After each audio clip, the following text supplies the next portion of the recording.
If I showed you these two boxes, you didn't know what they are, and I told you that one of them is a standalone game and the other one is an expansion, I think that most of you would bet their money that this is the expansion, this is the standalone game. Well, at least in this case you would lose your money, because this is the standalone game, Spearpoint 1943, a card game set in World War II. This is a game that I played and reviewed last year and I enjoyed it very much, and now we have an expansion for that game, the Village and Defensive Line expansion. Big box. Actually, you can store the full game inside this box here once you're done. And this is an expansion that adds a map and terrain tile that you can use to play the battles of the standalone game, and that adds an entire new tactical dimension to the game. Also, it adds replay value because you can play very different scenarios. Some come with the game and some you can simply create. In any case, today I'm going to talk about the expansion, and I'm not going to explain how the basic game works, simply because I already did that in my video for this game. So if you do not know how the game works, I suggest that you watch my video for that game. Today we're going to talk about the expansion. I'm going to tell you how the expansion works, and then I'm going to share some conclusions about it. But stay tuned, because there is a guest that is going to join me in my conclusions. The main feature of this expansion clearly is this map here, which actually is double-sided. I'm only showing you one of the two sides. It is printed on thick, sturdy cardboard, but because of this, also it is not that easy to lay flat on the table. Usually when I play the game, I place it under a piece of plexiglass, which I'm not using here, because otherwise the light would be reflected by it and the entire image will look horrendous. The expansion also includes a good number of terrain tiles. Some I already placed on the map to give you a sense of how a game may look when you play it, but there are more. And some of these tiles represent two different types of terrain, one on each side, but some represent buildings in one or two states. An intact state, for example, for this shed here, and the same building in ruins after the building took some hits. Yes, because you can attack buildings, and sometimes you should do that in order to be able to attack the units that are hiding inside those buildings. But we'll talk about that in a minute. So here we have the map, and because of course now there's a spatial element that you didn't have in the original game, a couple of phases have been added to the game, in particular movement phase. You still have a phase in which you bring your units to the table from your hand. Here, however, you have to enter them on the board, and in some scenarios you may have the units of the two sides entering from the long sides of the board, but you also have scenarios in which units enter from the short sides, and even scenarios in which actually they enter from multiple sides. So as you can see, a lot of flexibility, and when the two opponents are entering from such different locations, of course you have completely different dynamics going on in the game. Units, after entering the board, move. You have a movement phase, during which units can move up to their full movement allowance. Infantry units can move up to 2 squares, but units only move in a straight line and never diagonally. So infantry can move up to 2 squares, or 3 if you spend a command card, ignoring the text, you just burn the command card for that. Tanks move only 1 square per turn unless you spend a command card, and in that case the tank can move up to 2 squares. If units enter an obstacle, usually they have to stop. There are some obstacles that actually have arrows, and if you enter the tile following the arrow direction, then you do not have to stop. And after units have moved, then you have combat. Like in the original game, you still have to declare all combats before the first one is resolved. In the original game, what you did was that you would place, well, your unit would be on the board, and then you would have to orient the units to indicate which unit your unit is attacking. And in this case it seems simple, but when you have several units it can get a little complicated. Sometimes you have to move units around to make sure that it is clear who is being attacked by whom. here, actually, the expansion comes with a set of counters, such as these ones. They are pairs of counters with the same number, and you place this counter here on the unit that is attacking, and the corresponding counter on the unit that is the target of that attack. Very cool, very neat. Oh, well, there's a little bit of upkeeping because of this, because you have to put counters on the board and remove them each turn, but I find things to be much clearer than this. Of course, if you don't like them, you don't have to use them. Speaking of counters, the expansion also comes with a set of very convenient counters, which are these ones that are used to track temporary damage inflicted on the units. I think this is really convenient because you need to keep track of the damage that is inflicted each turn on a unit, because not all damage will be carried over to the next turn. So these counters here are very convenient for that.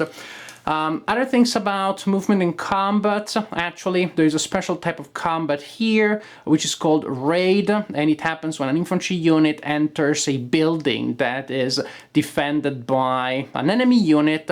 In that case, the defending unit gets a free shot, an opportunity fire against the attacker, and the damage that is inflicted during that attack also is added to the damage that the attackers may receive during the raid itself, because once two infantry units are committed to a raid, they need to keep attacking each other until only one of them is left on the board.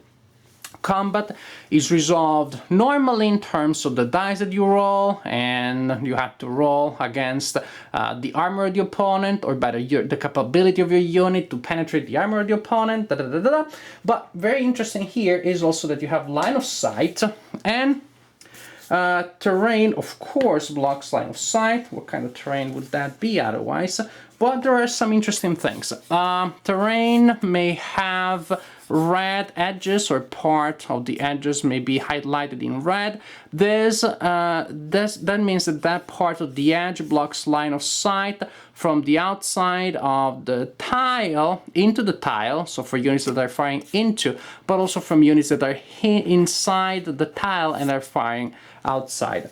However, you will notice that there are also parts of the terrain tiles edges that are highlighted in green.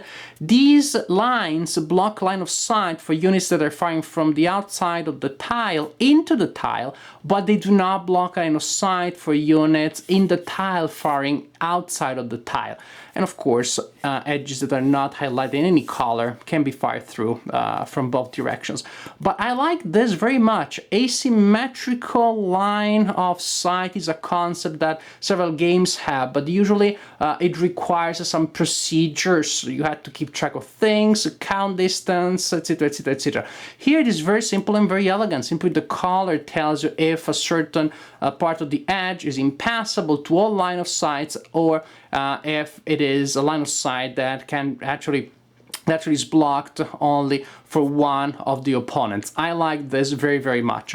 Also, as I said earlier, you can destroy buildings by targeting them directly with tanks, artillery, air units, mortars, and sometimes you do have to do that because terrain tiles have a defense value, but some of these defense values are infinite. That means that units that are inside the building, infantry units inside the building, are impervious to attacks unless first you attack them. First you attack the building, which has its own armor class, and different types of units have different chances of being able to destroy the building.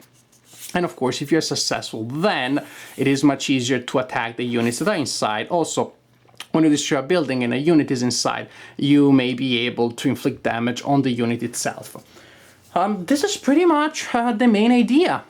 The game comes with a lot of scenarios, but it's also very, very simple to create your own scenarios, and definitely with a map that is double-sided with so many different tiles, and some of those double-sided. There are definitely a lot of things that you can do with the components that you find in this expansion.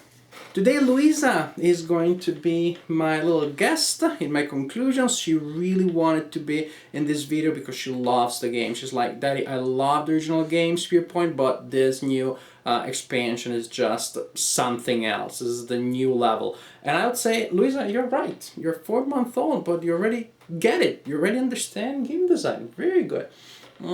Because this is exactly my opinion. It's incredible. That's exactly what I think about the game. I enjoyed the original game, but as Luisa said, there's something different. The game with the expansion retains the original flavor, which I think is very important, because when you're buying an expansion, it is because you already enjoyed the original game. So you want to see some of the things that were there. You want to see them in the expansion. On top of that, here you have a lot of new things that are good, that are well integrated with the original design. The tactical element that is created around the original design by the map and the terrain tiles is definitely a welcome add. It works well. Just like in the original design, there is a lot of economy here. A lot of things have been factored in the components. Just like in the original design, you had all of the elements, all the stats of the units on the unit cards right there when you needed them. Here there's a lot of information that is conveyed by the terrain tiles, still remaining perfectly clear, still remaining very easy to consult, very playable. The map and the tiles overall look really good. They definitely enhance the static aspect of the game, and it is just so much more interesting to me to play a game that feels even more like an actual war game, that has that spatial element. Not only that, but it has some things that are actually remarkable, like the non-symmetrical line of sight. To me, that's a great thing. It just opens up so many possibilities.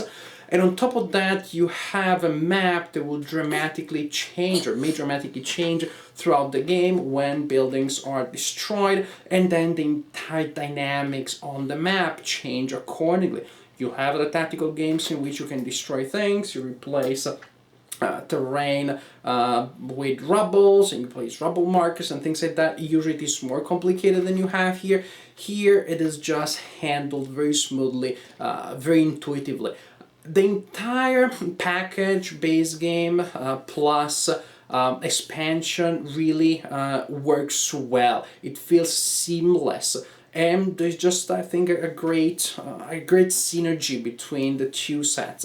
So definitely I enjoyed playing the game with the expansion. I think it will be hard now for me to go back to the original game. Maybe I don't have to, but the good thing is that I have the option to have this little travel game, the basic game that is much simpler, much quicker, easier as an introduction for somebody who never played a war game, or simply a game that I can play when not much time is available. And then I have a larger, more complex, more full-fledged game, an actual board game, thanks to the expansion.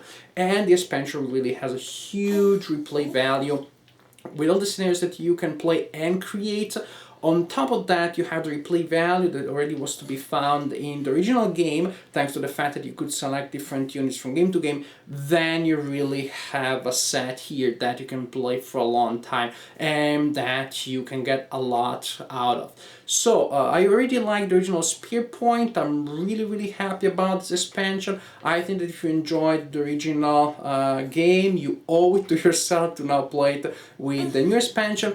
And if you didn't try the original game, maybe you may want to consider trying this package here, because I think that this is a very good board game that you can also play just like a card game, and the other way around pretty much. But in any case, very good package.